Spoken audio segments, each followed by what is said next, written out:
Welcome to Momentum Mind, where we dive deep into the mysteries of the mind, dreams, and the incredible worlds within our imagination.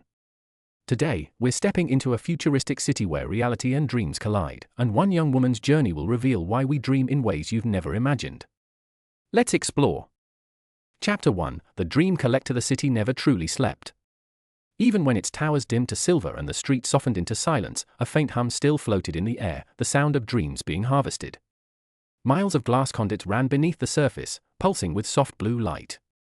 Every whisper of imagination, every fragment of fear or joy, drifted through those glowing veins like electric mist. Lira moved through the mist-drenched alleys with a hood drawn low over her face. Her steps were soundless on the pale stone, her pulse steady. Above her, giant screens projected drifting images, people's dreams caught and displayed for entertainment. A boy flying with mechanical wings. A woman walking across a sea made of mirrors. A creature made of light, whispering names no one could remember after waking. In this city, dreams were no longer secrets of the sleeping mind. They were data. They could be recorded, traded, or stolen. Some people sold their dreams to pay debts, others collected them to relive emotions they'd forgotten how to feel.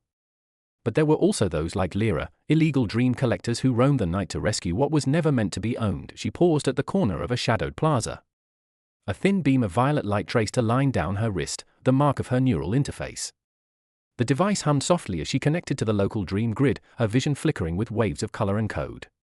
Somewhere in this district, a dream thief had just uploaded a forbidden sequence, a rare lucid fragment that government sensors couldn't decode. She had been tracking this signal for weeks.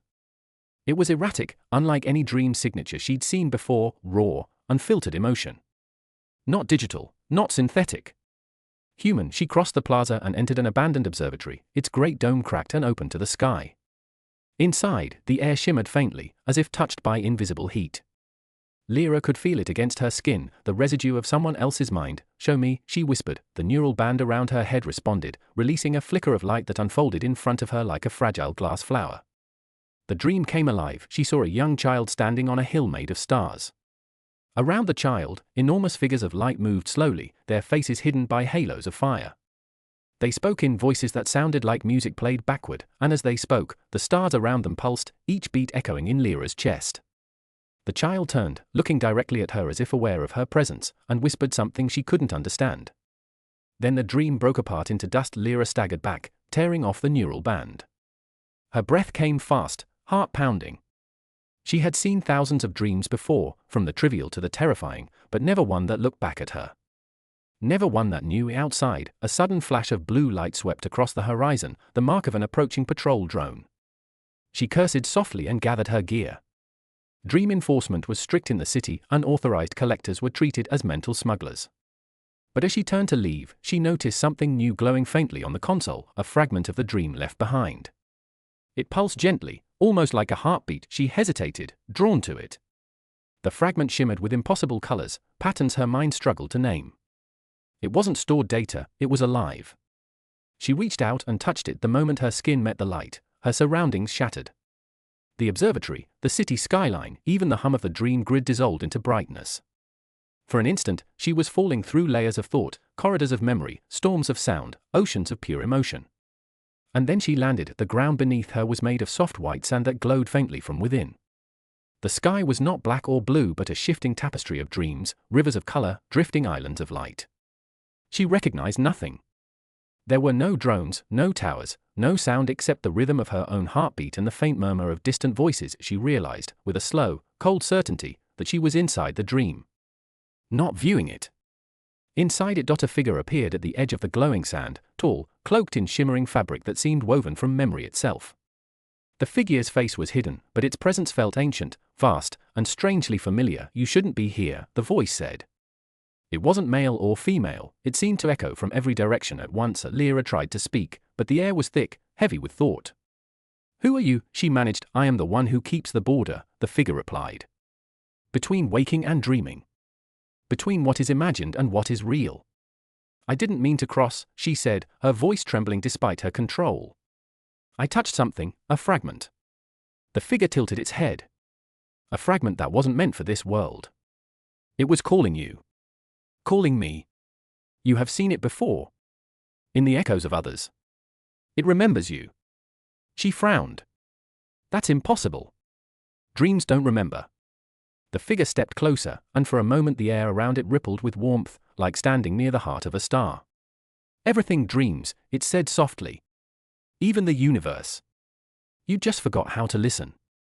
Before Lira could reply, the ground trembled beneath her. The glowing sand cracked, sending out blinding shards of light. The figure turned sharply, looking toward the sky, where something vast was moving, a shadow spreading through the rivers of color. They found you, the figure said. Go, before, or the sentence never finished. The light collapsed inward, swallowing the world whole. Lira gasped and opened her eyes. She was back in the observatory, the neural band sparking at her feet, the consoles dead. The patrol drone's light swept across the cracked dome. But all she could hear was the echo of that voice, still whispering inside her mind. Everything dreams, and somewhere beneath that whisper, faint, almost lost, came the sound of a heartbeat that wasn't hers. Chapter 2, The Sleeper's Code. Lira didn't move for a long moment. The world around her was quiet again, too quiet. The observatory's consoles flickered faintly, their blue glow fading like dying embers. Her hand still tingled from where she had touched the fragment, as if the light had left a trace beneath her skin. She looked down at her wristband. The violet neural line that marked her dream grid connection was no longer steady. It pulsed unevenly, like a living pulse. Something had followed her back. The patrol drone outside passed by without noticing her. She waited until its hum faded into the distance, then grabbed her satchel and slipped into the streets. The city below was a labyrinth of light and motion, hover trams gliding along magnetic rails, Hola banners flickering across glass towers, and the endless flow of people lost in their digital dreams. No one noticed her. They never did.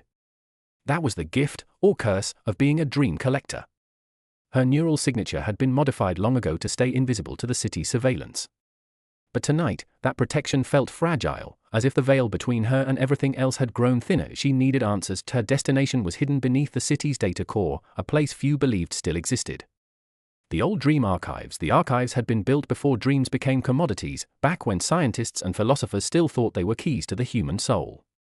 When the dream grid was created, the archives were buried, sealed off, and forgotten. But Lira knew a way in. She reached the entrance through an abandoned transit tunnel. The air was thick with dust, and the walls were covered in faded murals, images of people sleeping beneath trees made of stars, their thoughts flowing upward into the sky. She touched the panel beside a rusted metal door, and a faint hum answered her.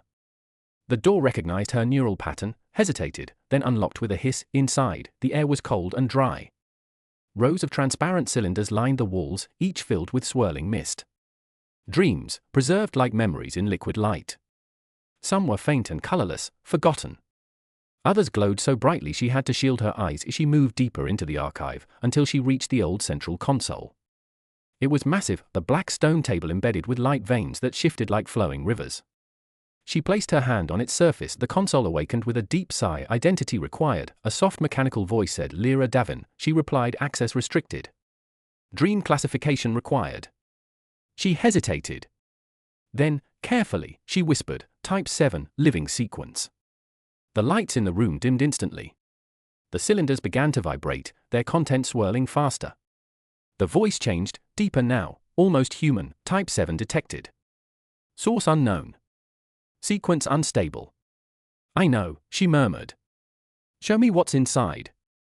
The black table rippled, projecting a holographic stream into the air. The same dream unfolded again, the child on the hill of stars, the figures of light, the whisper she couldn't understand. But this time, she noticed something new. When the child turned, their eyes reflected a pattern, a spiral of tiny symbols, spinning and rearranging faster than thought. She recognized them. They were fragments of an ancient dream language, the original code used to map consciousness before the modern dream grid replaced it. The sleeper's code. No one had spoken it in generations.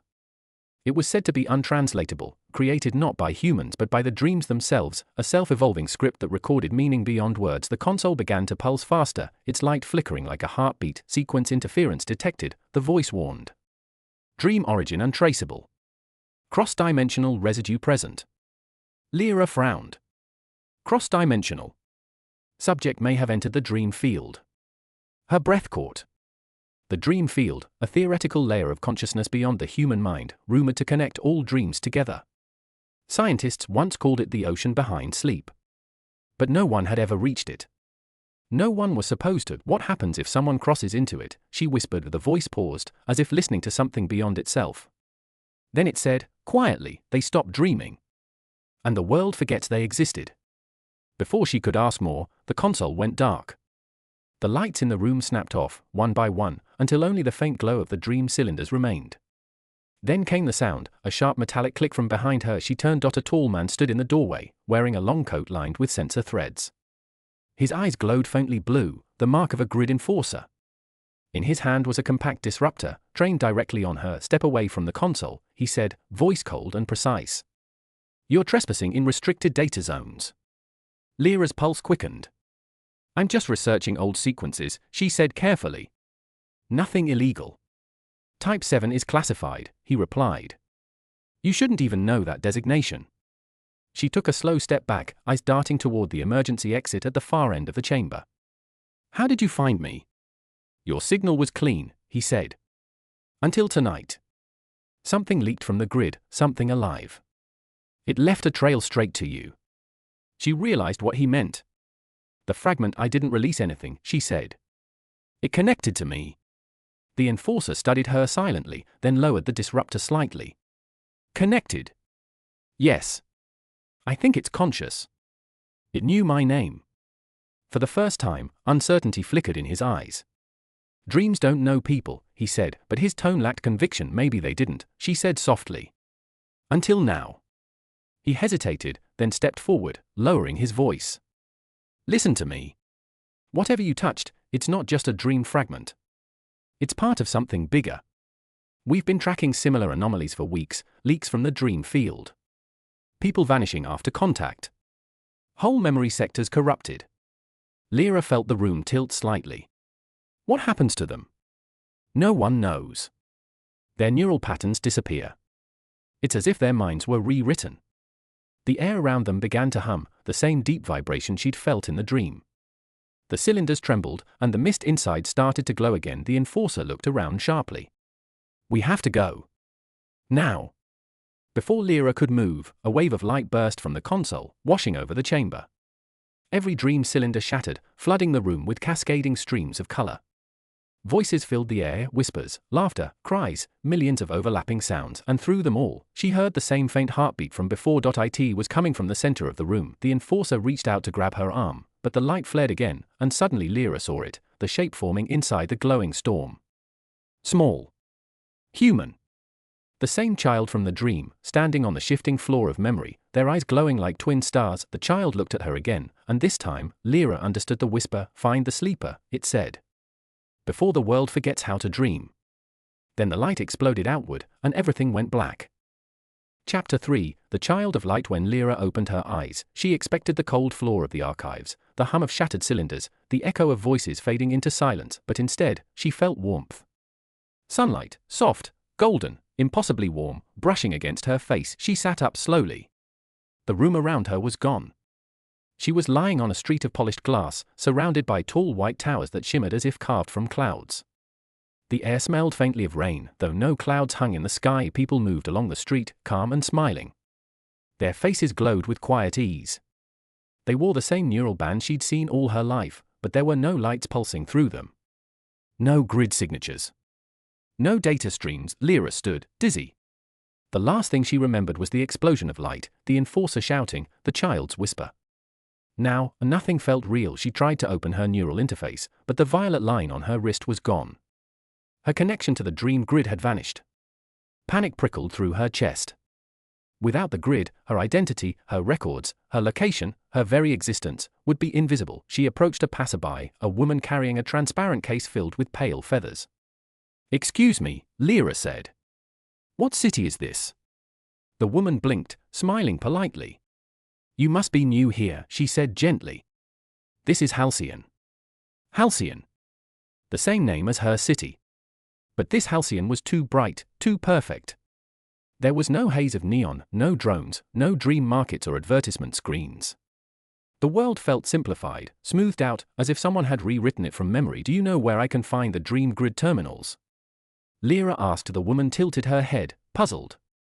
Dream grid, she repeated, as though tasting unfamiliar words. Is that a company? Lira's throat went dry. You don't dream. Of course not, the woman said with a light laugh. No one dreams anymore. Why would we? Sleep is for rest, not chaos.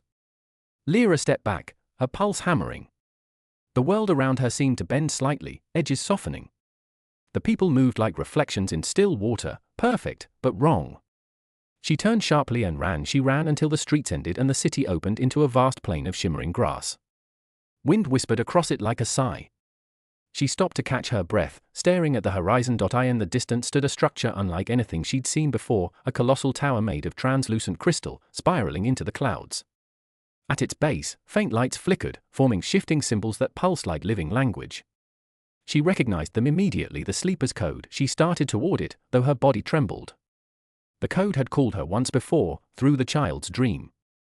Now it was here, woven into the fabric of this rewritten world. Halfway across the plain, she heard footsteps behind her. "Don't move," a voice said. Lira turned. It was the enforcer, the same man from the archives. But he looked different. His coat was torn, his eyes no longer glowing. He carried no disruptor, only a shard of metal that pulsed faintly with residual light. "You survived," she said softly. "Barely," he replied. Whatever that blast was, it rewrote everything. The grid's gone. The network, the archives, even the patrol drones, all erased. "I know," she said. "No one remembers dreaming." He nodded grimly. "It's like their minds were edited. The whole city believes it's always been this way." They stood in silence for a moment, watching the crystalline tower pulse in the distance. "I think that's where the source is," Lira said finally. "The code, the child, everything." The enforcer looked at her sharply. "The child, it was real." "I saw them again," she said. "They told me to find the sleeper before the world forgets how to dream." He frowned. "And you believe them?" "I don't know what I believe anymore," she admitted. "But the dreams, they were alive. They were trying to reach us." He stared at her for a long moment, then exhaled.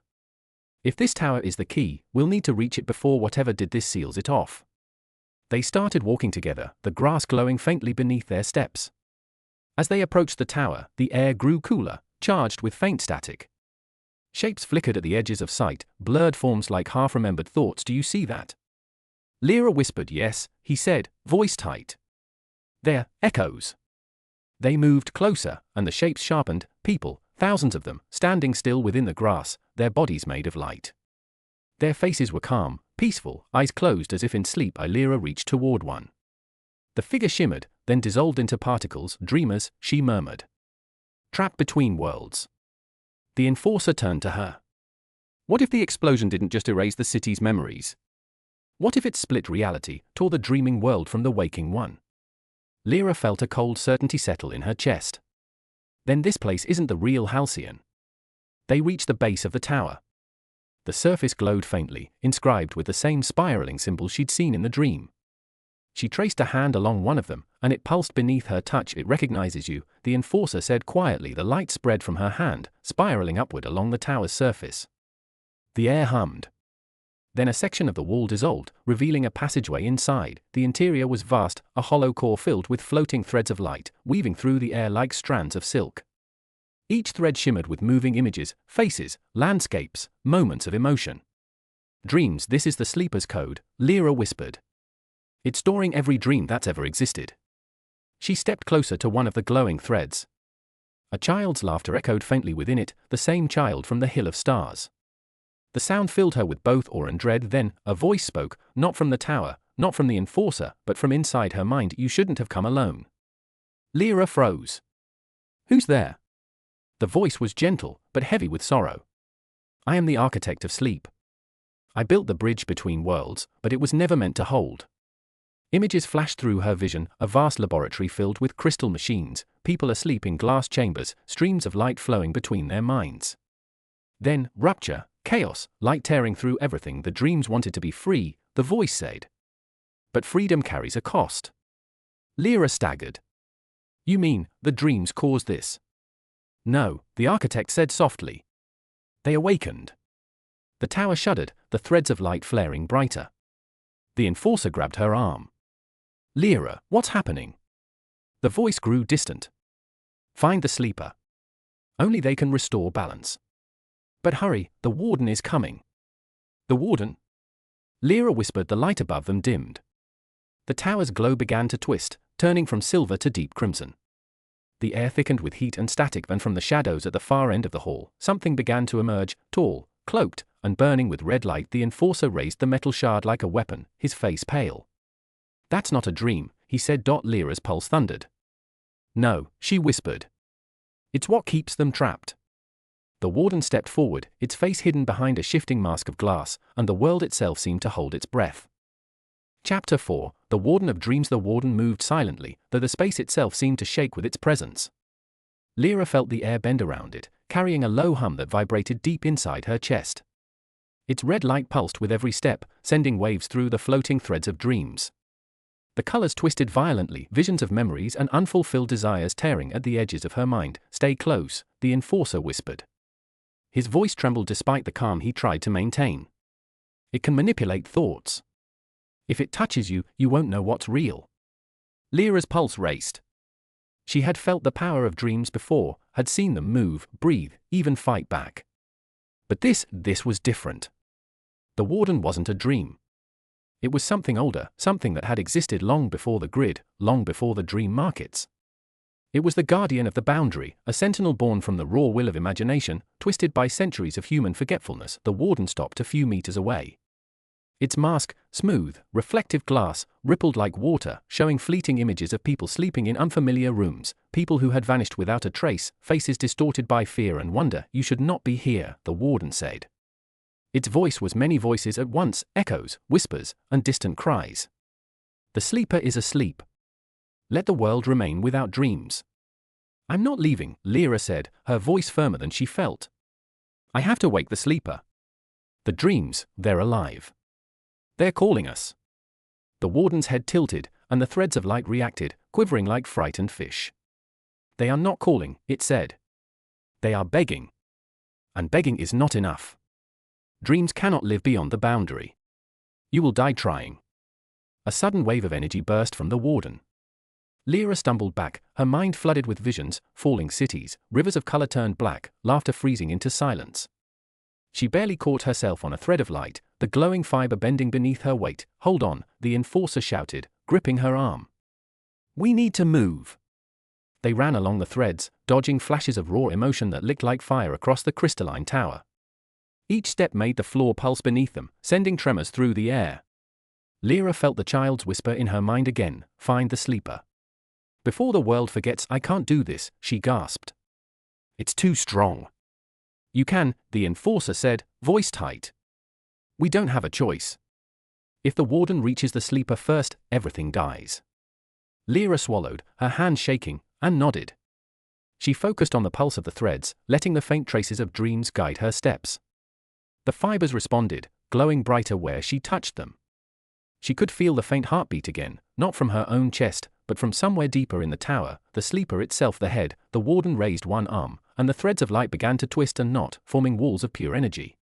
They tried to block the passage, turning the hall into a maze of impossible angles. Lira's stomach churned. She had never seen space bend this way, never felt gravity twist with thought alone through the gaps. She shouted. She reached for a narrow space between the walls of light, pressing herself forward. The enforcer followed, moving with surprising agility despite the chaos. The warden's voice followed them. "Your minds will fracture. You will forget your purpose. You will become nothing." Lira's thoughts raced. The warning wasn't empty. She felt her memories of the child, the archives, even herself, start to blur. Colors and faces swirled together. Her own name almost slipped away. She gritted her teeth and clung to the fragments of the child's voice, repeating it over and over in her mind like a mantra. Finally, they burst through the last wall of tangled threads.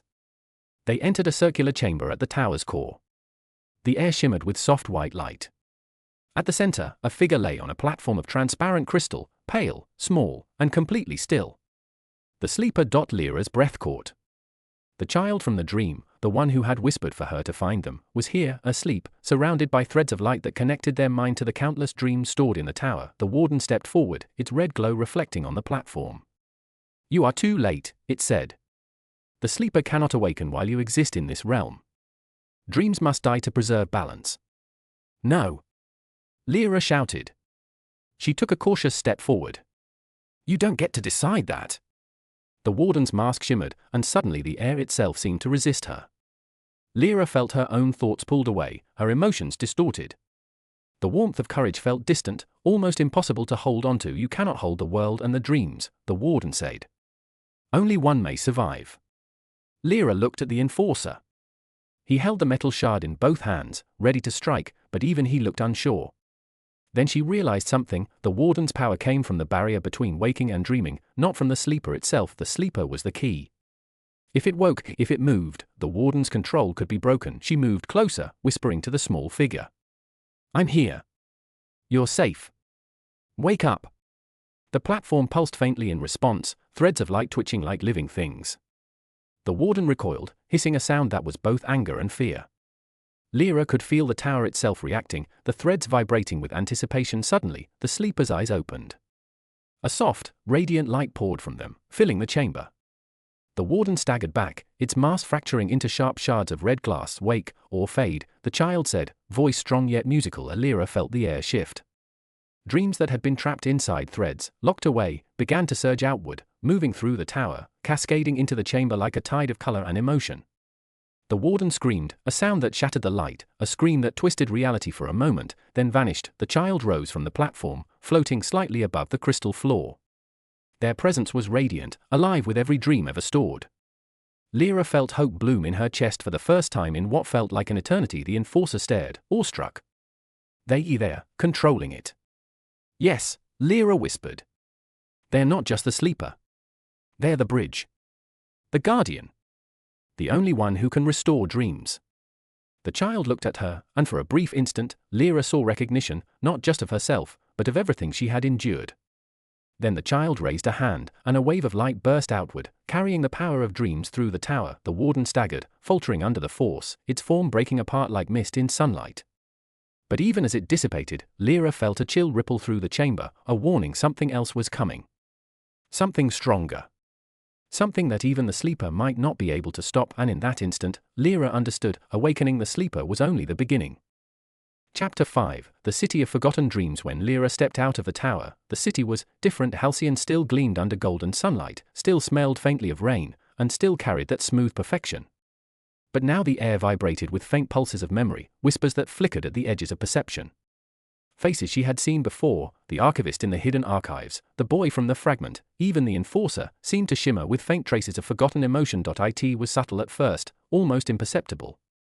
People moved as they had, smiling and polite, but Lira felt it, the pulse of something deeper. Dreams leaking back into the waking world. The sleeper, she whispered. They're restoring the connection. The enforcer nodded, eyes scanning the streets. Good. But unpredictable. The city isn't ready for this. Already, evidence of disruption was everywhere. Holo screens flickered, showing impossible images, people flying on wings made of light, rivers bending into loops that defied gravity, children laughing with creatures she could not name. Some people paused, staring, a flicker of something in their eyes, a memory they had never known, a dream that was no longer just sleep. Lira's chest tightened. She had always believed dreams were private, fragile, meant to live only in the mind. But now, they were spilling, uncontainable, rushing into the streets and buildings, twisting the boundaries of reality. A man approached them, holding a small device, a kind of scanner that flickered with static. You, he exclaimed, voice trembling. You're connected. The enforcer stepped in front of Lira. Who are you? My name doesn't matter, the man said. But I monitor residual consciousness. Your presence, it's creating echoes, fragments of memory. People are beginning to remember what was erased. Lira frowned. Is that bad? The man's eyes widened. Yes. And no.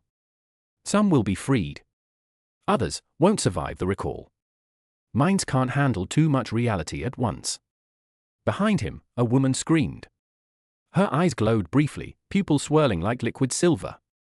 She reached out for a passerby, and as her fingers touched his arm, his face twisted in pain, then slowly relaxed as if something long lost had been returned. The city shivered under the weight of 1,000 rediscovered dreams. Lira felt the child's whisper in her mind again. Before the world forgets. She looked up at the crystalline tower. Its glow pulsed like a heartbeat, sending tendrils of light into the city, threading through walls and streets, through people's minds, seeding memories. The sleeper was not just awake, they were reaching out, rewriting Halcyon in their image. Do you feel it? The enforcer asked, gripping her arm. The city is alive in a way it hasn't been in centuries. But there's resistance. Something else is stirring. Lira's stomach churned. She had sensed the warden's presence, but she had believed it destroyed. Now, looking around, she felt it again, a shadow beneath the light, a pulse in the city that moved contrary to the flow of dreams. From the far edge of Halcyon, a ripple of crimson light spread across the streets, carrying with it the cold weight of control, order, and fear.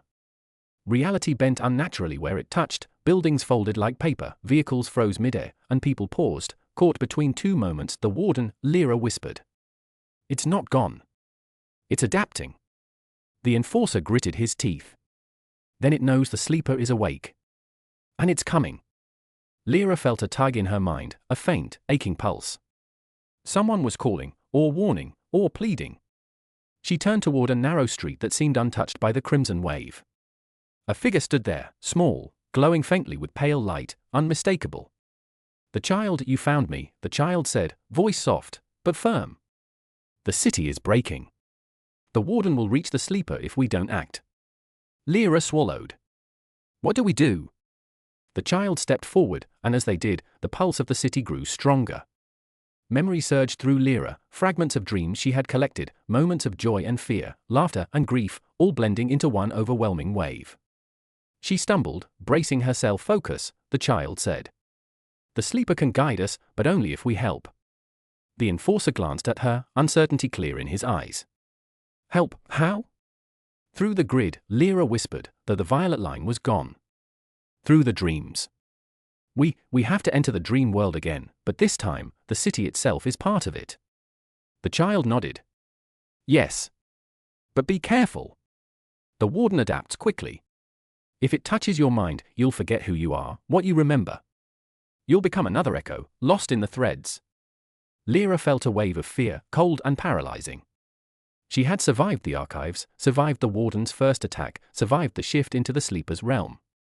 But this was different. The city, the people, the very fabric of reality was at stake. She glanced at the enforcer. "We have to go in. Together." He hesitated, then nodded grimly. "Together." The child raised their hand, and the ground beneath them shimmered, transforming into flowing threads of light like the ones in the tower. Streets, buildings, even the people became strands of glowing energy, weaving together into the vast fabric of the city's collective consciousness. Lira took a deep breath, stepping forward. The threads moved around her like liquid, embracing her, pulling her into their flow. She could feel the pulse of every mind, every forgotten dream, every memory suppressed by the warden. The city was alive, and it was fragile. A sudden ripple of crimson light raced through the threads. The warden was here, its presence struck like a cold wind, twisting dreams into nightmares, memories into fear.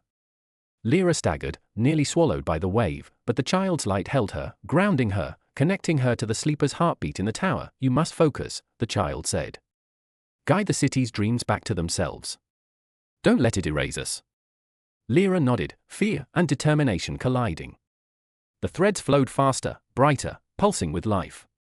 Each heartbeat, each breath, each memory she had ever touched surged through her hands, through her mind, through her very being. The warden's shadow crashed toward them, a mass of red light and sound, twisting, trying to engulf the threads, and as it reached for her, Lira made a choice. She plunged into the river of dreams, letting the city itself flow through her, letting herself become one with the pulse of every mind, every memory, every lost and reclaimed fragment. The world trembled. Chapter 6, Threads of Memory. Lira felt herself stretch, not in body but in mind. Every pulse of the city flowed through her, weaving into her thoughts like strands of liquid light. Streets became ribbons, buildings became towers of transparent memory, and the people, the sleeping, the awake, the forgotten, were threads intertwining in endless patterns. The child's light held her steady, a small, radiant anchor in the vast storm of consciousness. "You must see the threads," they said. "Every mind has its own pattern. Every dream is a key. Find the ones lost to the warden." She reached out. The first thread she touched rippled beneath her fingers like water. A vision appeared, a woman standing on a balcony, weeping as her memories of flight vanished. Lira felt the woman's fear as if it were her own. She whispered, "I'm here," and the thread glowed brighter, solidifying.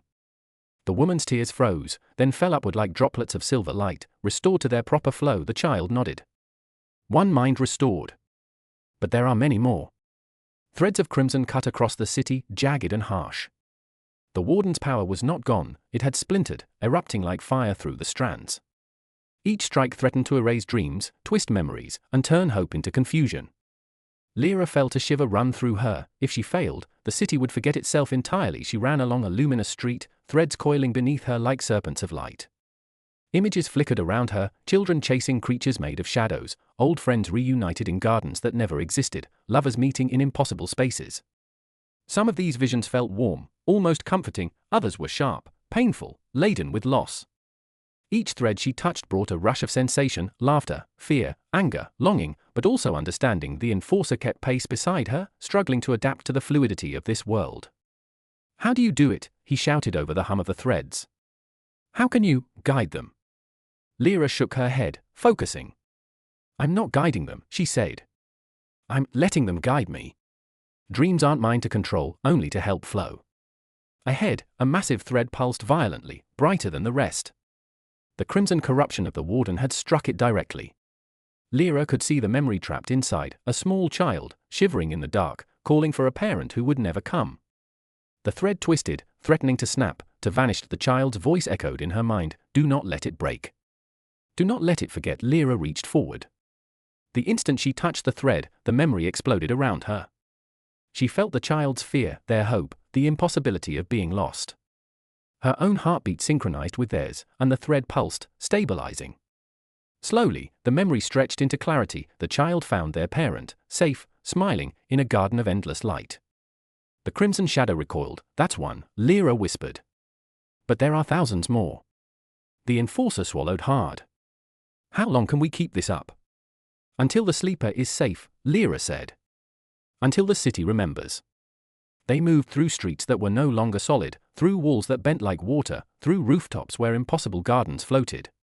Every step, every touch, restored fragments of memory. But the warden was relentless. Wherever they restored light, the red shadow lashed out, trying to sever the connections, to turn dreams back into nothing. Lira felt herself trembling. Every thread she touched sent echoes of pain into her mind, the despair, the loneliness, the forgotten joys of countless people. She staggered, almost collapsing, but the child's light held her steady. "You're stronger than you know," the child said. "Stronger than the warden expects. But the sleeper cannot hold the city alone. You must help them." "I'm trying," Lira said, voice shaking. "I can't save them all at once." "You will," the child replied. "One thread at a time. One mind at a time. But hurry, the warden adapts." They reached a wide square where the threads converged into a single, massive web. Here, the warden's presence was strongest. Its crimson form shimmered like molten glass, moving and shifting, attacking anything that sought to restore memory. Lira felt the first sting of despair, an almost physical force trying to pull her into nothingness. Then she saw it, a single glowing thread leading straight to the sleeper's tower, brighter than the rest, pulsating like a heartbeat. It was a lifeline, the connection that bound the city to the child, to the dreams, to the possibility of restoration. "If we can protect this thread," Lira said, "we can restore everything." The enforcer nodded, gripping his shard tightly. "Then we fight." The warden's crimson form surged forward, splitting into countless tendrils, each aiming for the glowing lifeline. Lira extended her hands, letting her energy flow into the thread, letting it absorb her fear and hope. The child flared, radiating a light so bright it cut through the warden's darkness. The first tendril struck. Pain exploded in Lira's mind, memories of fear and failure clashing with joy and hope. She cried out but held on. One by one, the warden's strikes came, and one by one, she anchored them, letting the city's dreams flow through her, stabilizing, weaving together into something whole. The pulse of the thread grew stronger, brighter, until the warden recoiled, hissing like fire. The city itself seemed to breathe, twisting, bending, and stretching in luminous waves.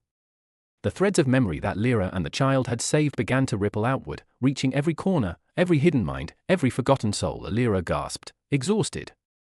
The enforcer leaned on her shoulder, eyes wide. We did it." "Not yet," Lira whispered. "The warden isn't gone. It's still out there, learning, adapting. We've only held it back, for now." The child stepped forward, raising a hand. "The sleeper is awake. The city remembers fragments. But the warden will strike again. And next time, it will not hesitate." Lira looked at the glowing thread, at the city now pulsing with life, then at the enforcer and the child. She understood, the fight wasn't over. The warden wasn't just a threat. It was a challenge, a test of her courage, of the sleeper, of the city itself, and somewhere deep in her mind, she heard a faint whisper, almost lost in the flood of restored memories. This is only the beginning. The threads of memory hummed around her, alive, fragile, and infinite. Lira knew she had to keep moving, keep guiding, keep fighting. Because the city, every dream, every mind, depended on her, and the warden was still out there, waiting. Chapter 7. The awakening pulse. The city hummed beneath Lira's feet. But it was no longer a quiet pulse, it was alive in a way she had never imagined. Every building, every street, every face vibrated with the faint glow of dreams. Threads of light stretched outward from the sleeper's tower, weaving across rooftops, dipping into parks, curling through homes. The city itself was waking. Lira and the enforcer moved alongside the child, who floated slightly above the ground, radiating pale light. The pulse has begun, the child said softly. The sleeper's awakening is spreading. We can feel it in the threads, every mind is reacting. Lira reached out instinctively, brushing her fingers across one of the glowing strands. A rush of emotion surged through her, memories she had never lived, fears she had never faced, joys she had never known. The city's dreams were alive, and they recognized her touch. It's incredible, the enforcer whispered, voice barely audible. It's like reality itself is breathing. But the beauty was fragile. Crimson shadows flickered at the edges of her vision, remnants of the warden's influence. Wherever the corruption touched, the threads twisted violently, bending memories into confusion, dreams into nightmares. Lira gritted her teeth. We can't let it spread. The child nodded. The sleeper's pulse is strong, but it needs guidance. It does not know how to protect itself from the warden's corruption. Then we guide it, Lira said. Together. They moved through the streets, touching threads, stabilizing them. Entire blocks shimmered into coherence, memories restoring, laughter returning, the forgotten beginning to remember. People paused, blinking, as fragments of their lost dreams returned. Some laughed with wonder, others froze, overwhelmed. Lira felt it all, every surge of emotion, every flicker of recognition, and let it flow through her, anchoring the fragments, keeping the threads from snapping. A sudden tremor ran through the city. The pulse had reached its peak. Buildings swayed slightly, streets rippled, and a hum louder than anything she had ever heard vibrated through the air. The sleeper's energy was immense, spilling into every corner of Halcyon, and then, from the horizon, the crimson light appeared again, larger, sharper, angrier. The warden was adapting, responding to the awakening pulse. Its tendrils lashed outward, trying to sever the threads, trying to pull dreams back into nothingness. Focus, the child shouted, floating closer to Lira. The pulse must be guided, or everything will unravel. Lira extended her hands, touching the threads nearest to her. Each thread responded, glowing brighter, radiating energy into her fingers, into her mind. The emotions of the city, joy, grief, fear, hope, flowed through her, merging into a torrent of living memory. She could feel the pulse of the sleeper inside every mind, connecting her to the child, to the enforcer, to everyone in Halcyon. The crimson tendril struck. Lira screamed as the energy whipped against her consciousness, twisting and distorting. Memories flashed, her childhood, the archives, the fragments of dreams she had collected. But she clung to the pulse, letting the city's collective dreaming flow through her, stabilizing the strands, pushing back the corruption. The enforcer struggled beside her, gripping his metal shard, trying to anchor the threads manually. He looked at her, eyes wide. I can't hold it. It's too strong. You can. Lira shouted. Focus on one thread at a time. Feel the pulse. Together, they guided the pulse, sending waves of stabilization through the city. Crimson tendrils recoiled, twisting, shrieking as they struck against the reinforced threads. Lira felt the energy of the sleeper's awakening surge through her chest, filling her with warmth, light, and a sense of unity she had never known. And then she saw it, a single thread, brighter than the rest, arching directly from the tower into the horizon. The sleeper's heartbeat. The source of the awakening pulse, the core, the child said. If we can protect it, we can stabilize the entire city. But the warden knows it too. It will attack with everything it has. Lira took a deep breath. Then we fight. The warden struck. A massive surge of crimson energy swept across the city, striking at the core thread. Streets buckled, buildings wavered, and people's memories flickered like dying embers. Lira felt herself lifted off the ground by the sheer force of the energy, the pulse of the sleeper colliding with the warden's corruption inside her mind. She screamed, letting her consciousness expand into the threads, touching every corner of the city. Faces appeared in her vision, people remembering laughter, remembering fear, remembering love. The pulse strengthened, pushing back the crimson tendrils, restoring what the warden tried to erase. The child floated beside her, radiating light so bright it seemed to burn away the shadow. Almost there, they shouted. Keep it steady. Lira reached the core thread.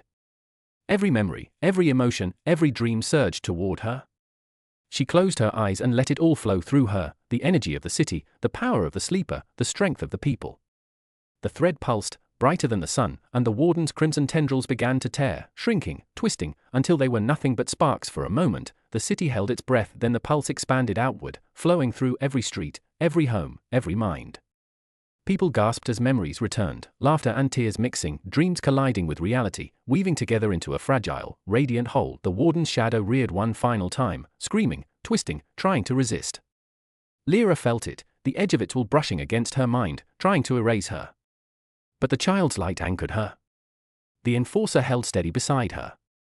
The pulse surged once more, and the warden shattered, its crimson shards dissipating into nothingness, leaving only silence. The city breathed. The streets shimmered with a soft golden glow. The people blinked, remembering, laughing, crying, alive in ways they hadn't been for years. Dreams were no longer hidden, stolen, or trapped. They flowed freely, guided by the pulse of the sleeper. Lira sank to her knees, exhausted, her mind humming with the energy she had carried. The child floated above her, smiling faintly. It is done, they said. For now. The awakening pulse has restored the city. But the sleeper is still fragile. Dreams are alive, but they can still be lost. Lira nodded.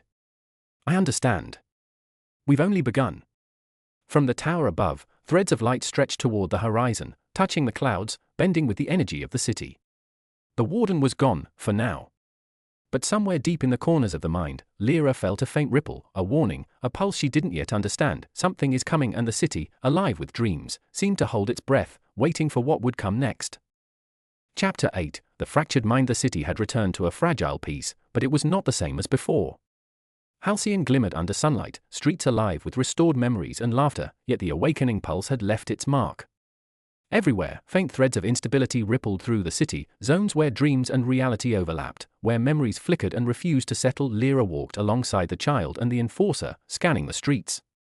Even the air seemed charged, humming with threads that pulsed independently, unpredictable, like a living organism testing its boundaries. Some areas are unstable, the enforcer said, voice tight. People walk through them, and they get trapped in fragments of dreams, reliving memories that aren't theirs, or worse, losing track of reality entirely. Lira frowned. She could feel the pull, a subtle tug at her mind, as if some invisible force was trying to draw her into another layer of consciousness. Show me, she said. The child extended a hand, and a thread of glowing light arched upward, leading them to a narrow alley where reality felt thin. Buildings shimmered, their edges blurring into translucent forms. A woman sat on the steps, eyes wide, hands reaching out as if she were touching something invisible. Around her, fragments of other lives floated, laughter from children she had never known, whispers from lovers she had never met. She's trapped, Lira said softly. Caught between memories. The child nodded.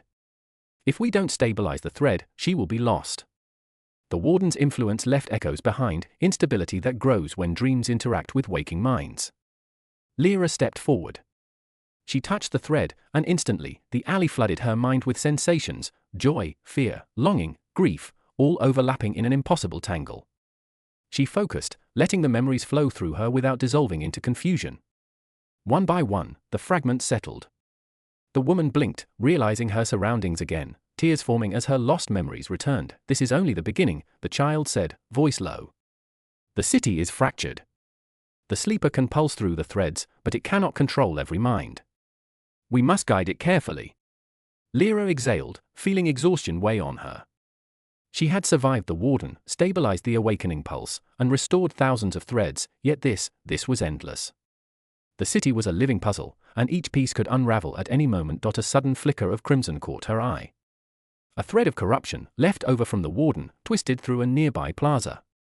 It moved differently from before, faster, sharper, slicing through the city's restored memories.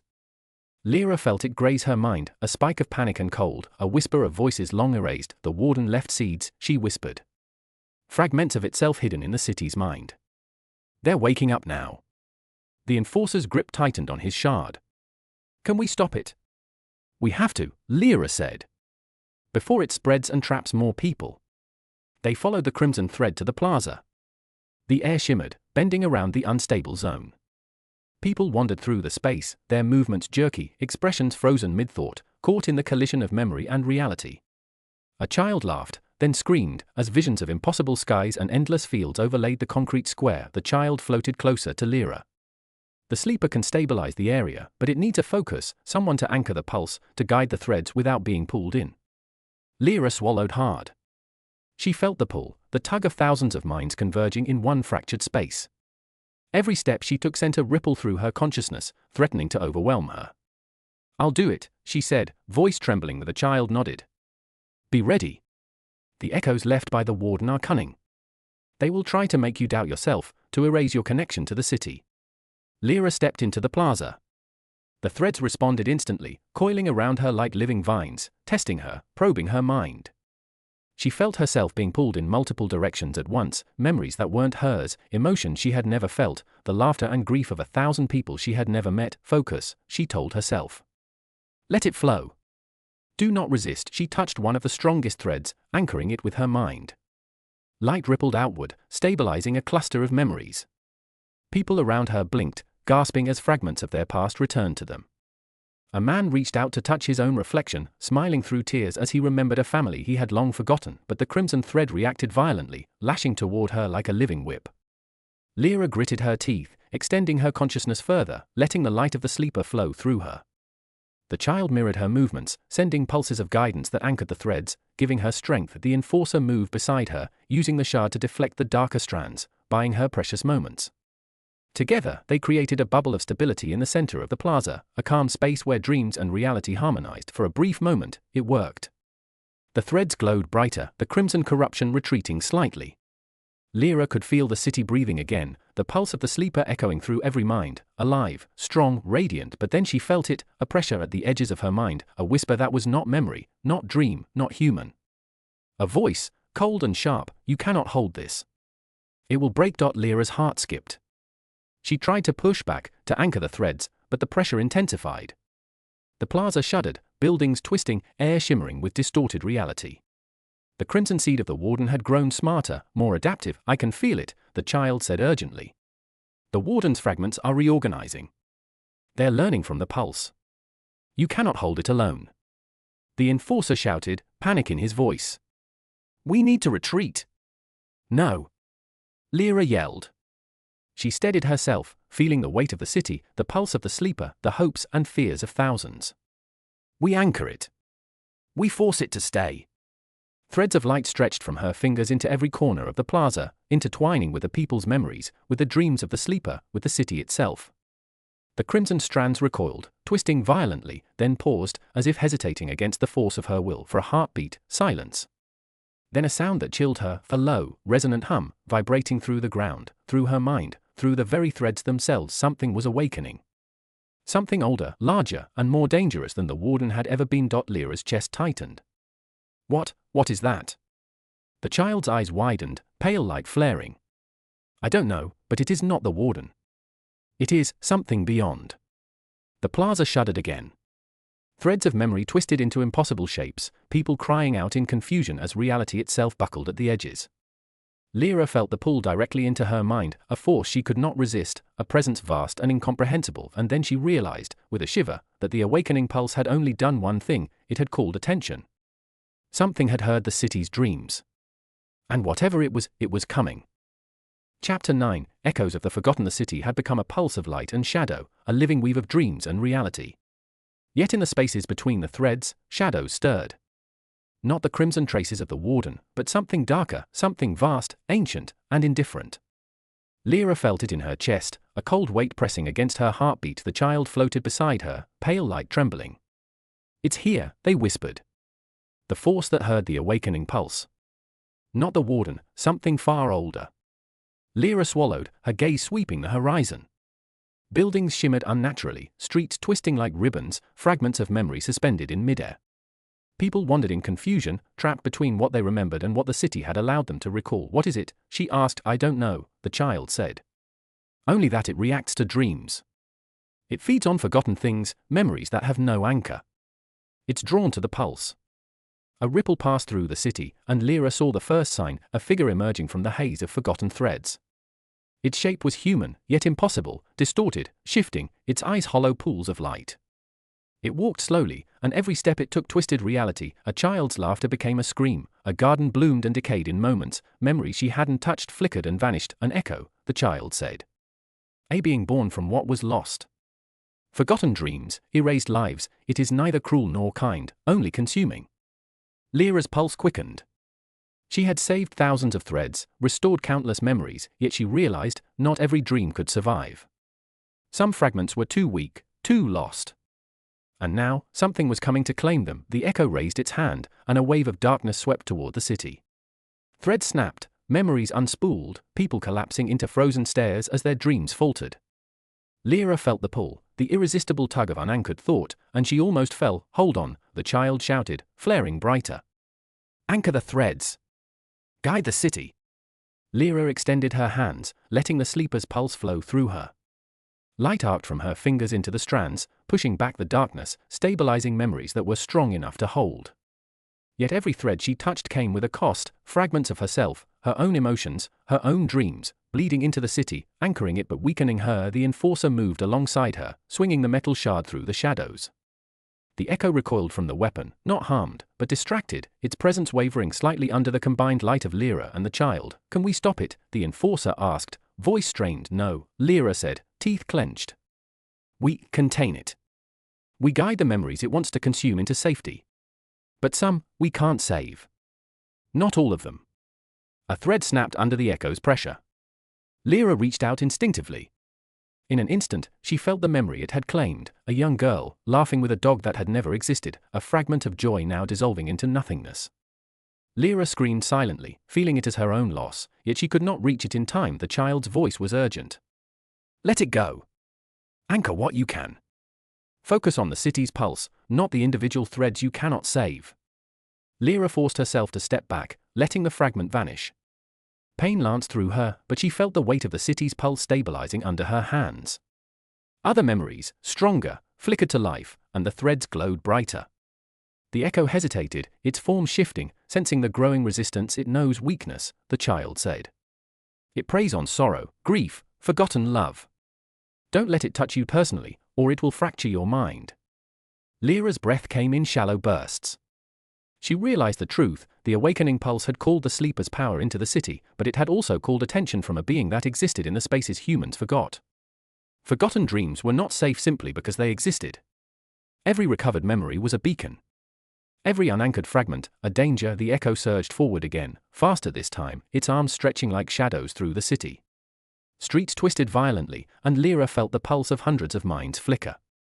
She reached out, letting the sleeper's light pour through her, sending threads into the streets, into homes, into people's minds. Every touch stabilized a fragment, every thread anchored a memory, but she knew she could not reach them all. Lira, the child said, voice trembling.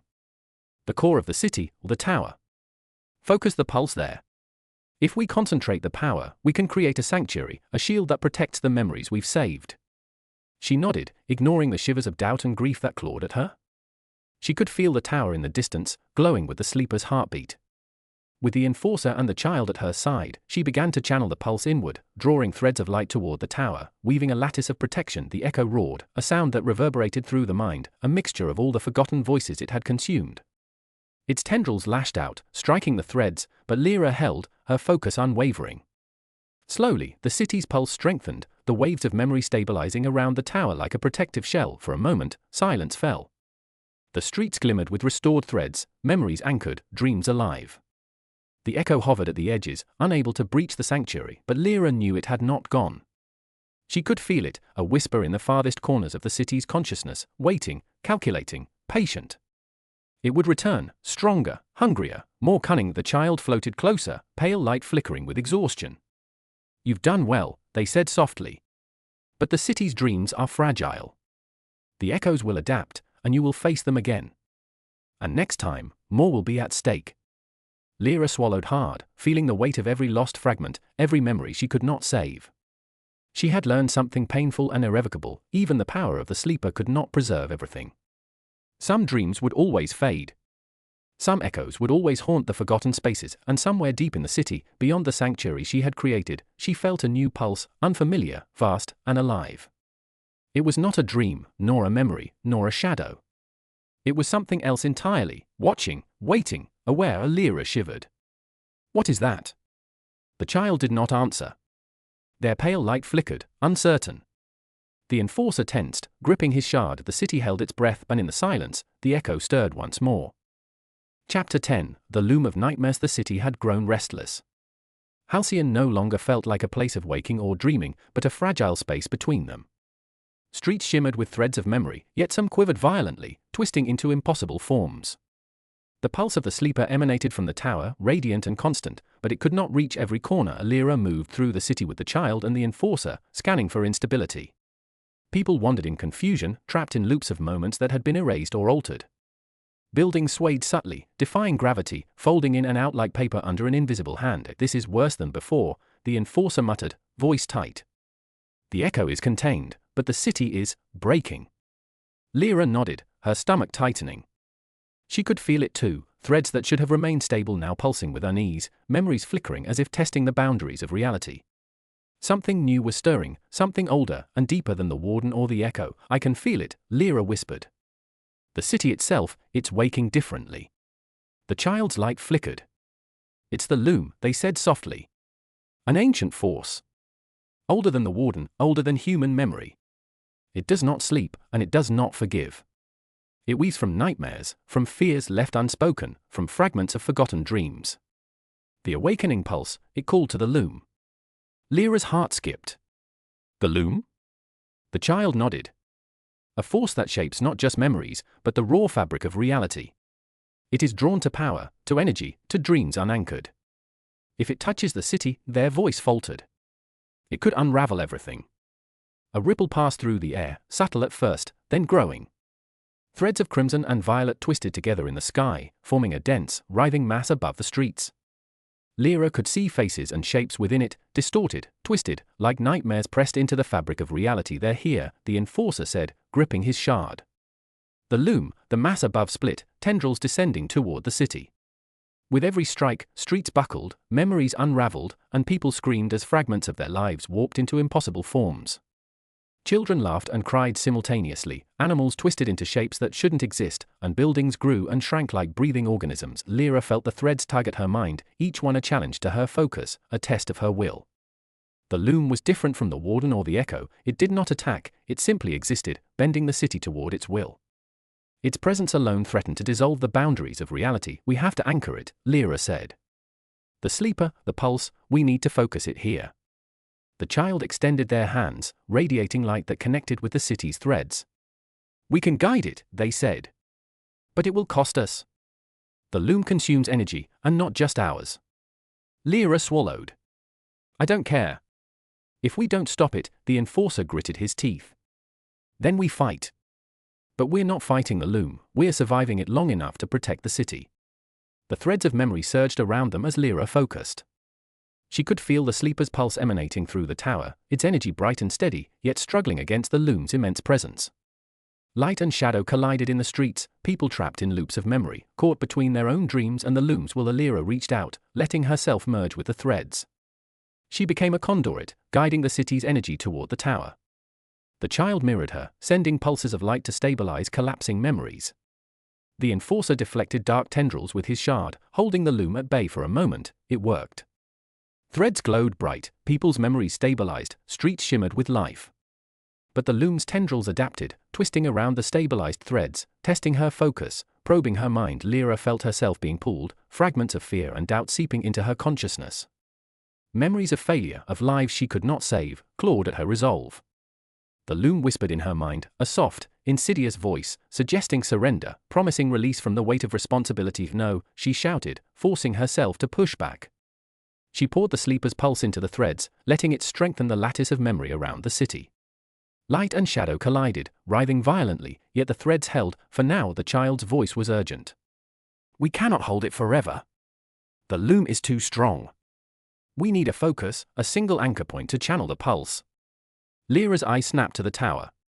The sleeper floated above the platform, their pale light pulsing like a heartbeat.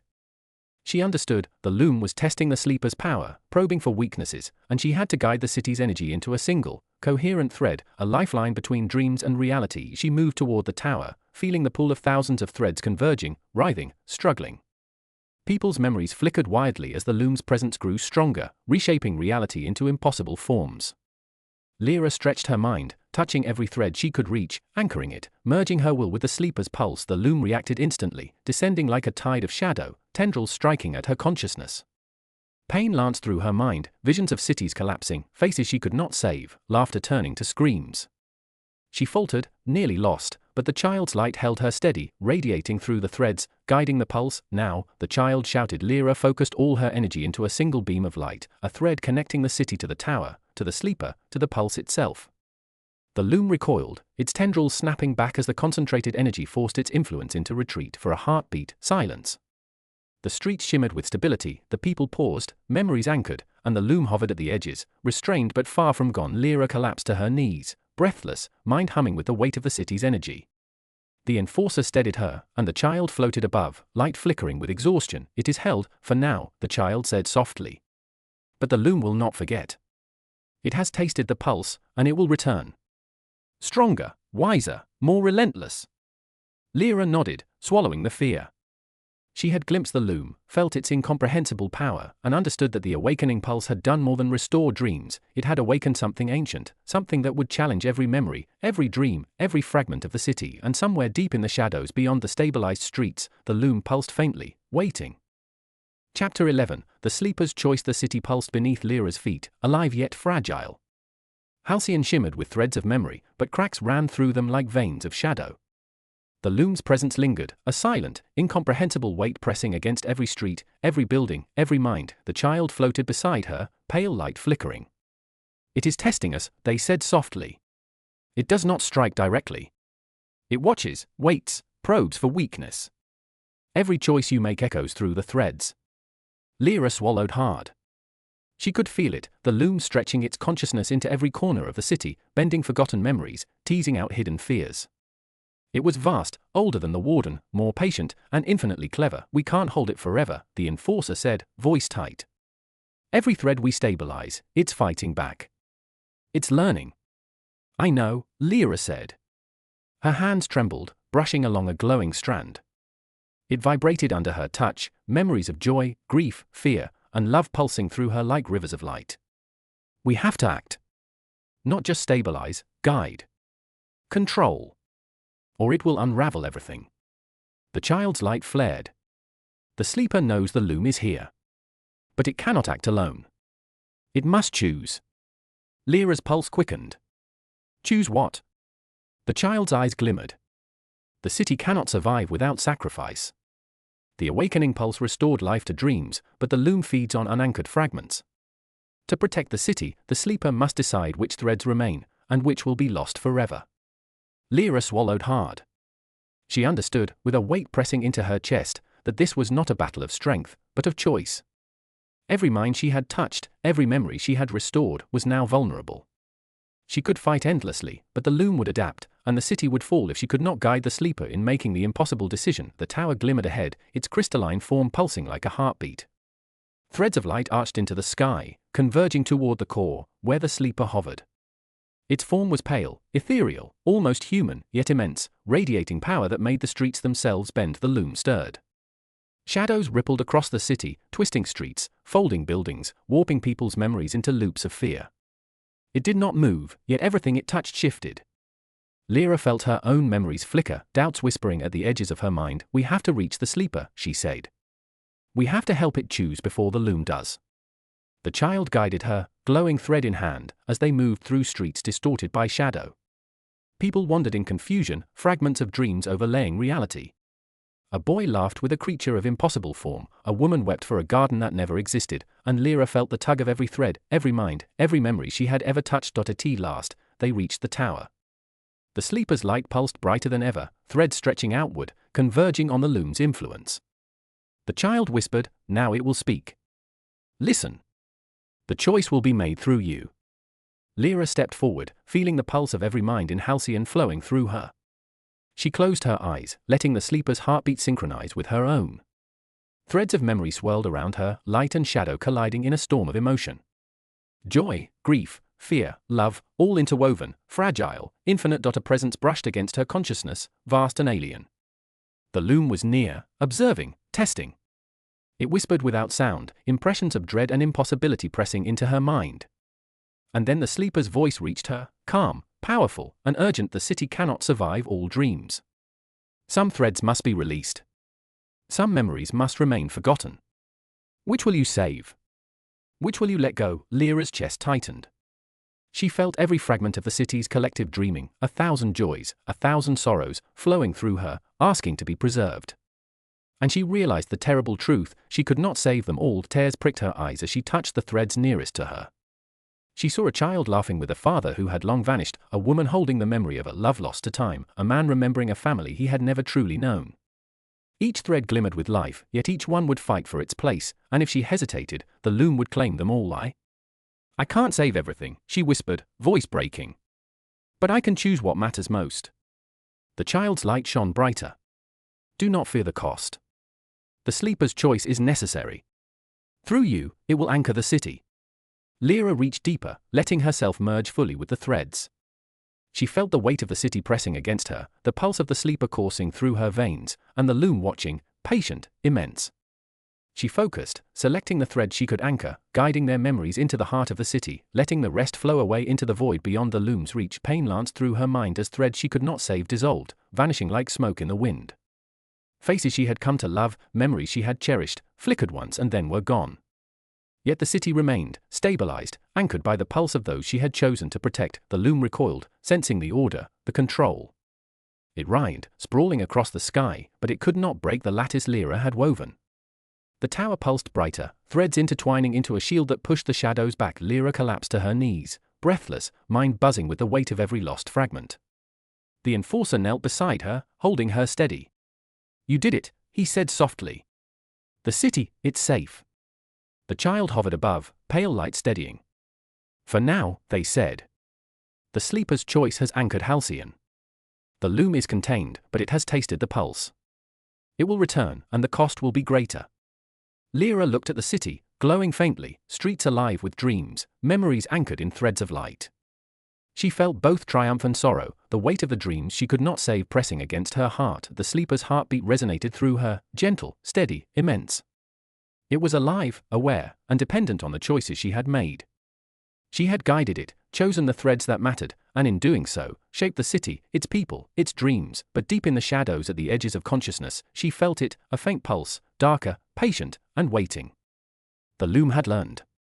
It would return, and the city, for all its dreams, held its breath, waiting for the next awakening. Chapter 12, The Last Pulse. The city trembled beneath the weight of threads, light and shadow colliding in a storm that stretched across the horizon. Halcyon had become a living mosaic of memories, a delicate lattice of dreams anchored by Lira's choice, yet it teetered on the edge of chaos. The loom pulsed above, immense and patient, its tendrils coiling like dark rivers through the sky, testing the boundaries of the city's fragile reality. Lira stood at the heart of the tower, pale light radiating from her, connecting every anchored thread to the sleeper. The child hovered beside her, glowing faintly, wings of energy flickering in the storm. The enforcer stood at the base of the tower, shard ready, eye scanning the shifting streets. This is it, the child said softly. The loom will strike directly now. It has tested, it has learned. Everything depends on your focus, Lira. One pulse, one choice, one chance. Lira swallowed, feeling the weight of every memory she had touched, every dream she had restored, every thread she had anchored. The city hummed beneath her hands, pulsing with energy, alive with hope and fear intertwined. She could feel the loom probing, tugging at threads she could not yet reach, testing her resolve, whispering impossibilities into her mind. I'm ready, she said, voice steady despite the tremor in her chest. Let's end this. The loom surged. A tendril of darkness shot down toward the city, striking the tower, and for a moment, threads snapped, memories flickered, and the people's dreams trembled.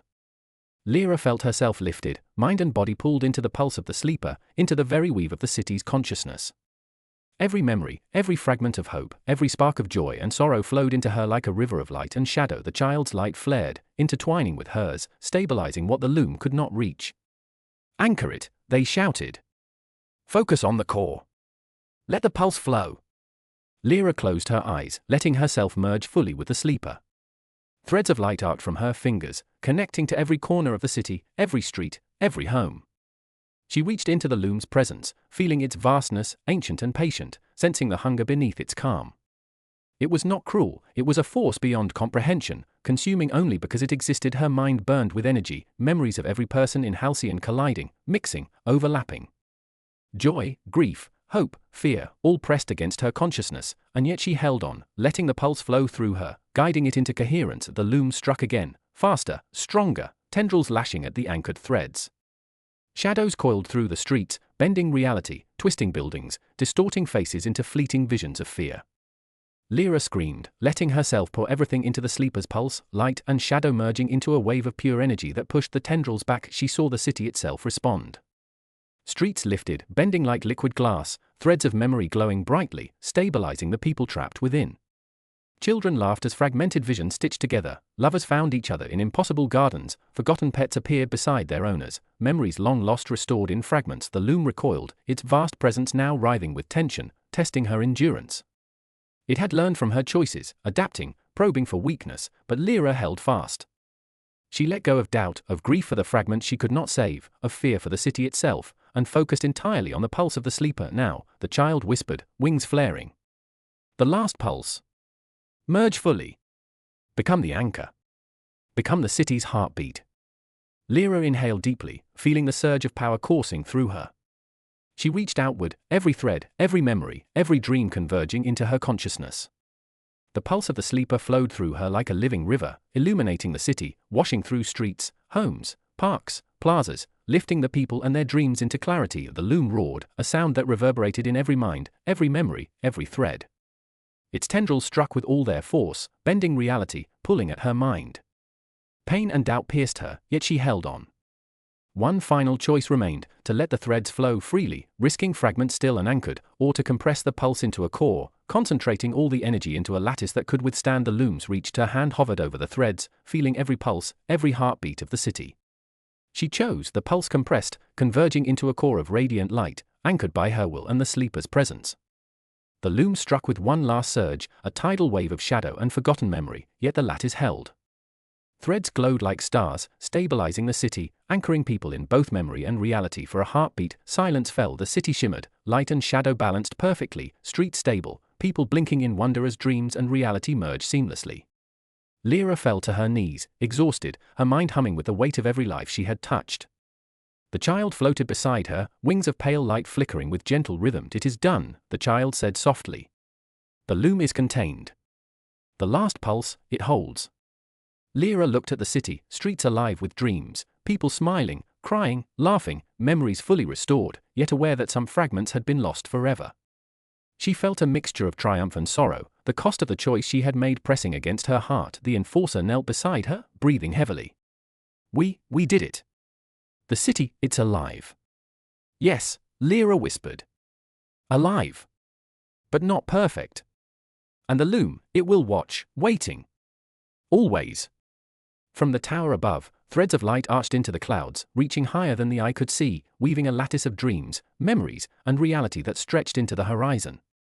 The city breathed as one, alive with wonder and fragility, sustained by the pulse she had become a part of. Lira closed her eyes, feeling the sleeper's heartbeat within her, steady and eternal. She understood now, the loom had tested her not to destroy the city, but to reveal its potential. Dreams could shape reality, and memory could anchor life, but only with guidance, courage, and sacrifice. The child's voice was a whisper in her mind, gentle, full of light. You have done more than survive. You have become the guardian of Halcyon's dreams. But this is only the beginning. Lira opened her eyes, gazing at the horizon where light and shadow danced, threads of memory intertwining with reality. Somewhere beyond the visible streets, the loom stirred, patient, watching, waiting, and Lira knew, with certainty and quiet resolve, that as long as she held the last pulse, as long as she guided the sleeper, Halcyon would survive. Dreams and reality entwined, fragile, luminous, infinite. She rose, hand brushing along the glowing threads of the city, feeling every heartbeat, every hope, every fragment of memory flowing through her. The loom may return, but the last pulse had awakened something greater, a connection between dream and reality that no shadow could sever. And for the first time, Lira smiled, knowing that while the city's dreams were fragile, they were alive, and she would protect them, no matter what waited beyond the threads. The city pulsed once more, brighter, stronger, alive in ways it had never been before. And somewhere deep in the Loom's shadows, a faint ripple of awareness stirred, waiting for the next pulse, the next choice, the next awakening. If you enjoyed this journey into the world of dreams and the mysteries of the mind, let us know in the comments which audiobook or story you want us to explore next. Don't forget to like, subscribe, and hit the bell so you never miss a pulse of insight from Momentum Mind.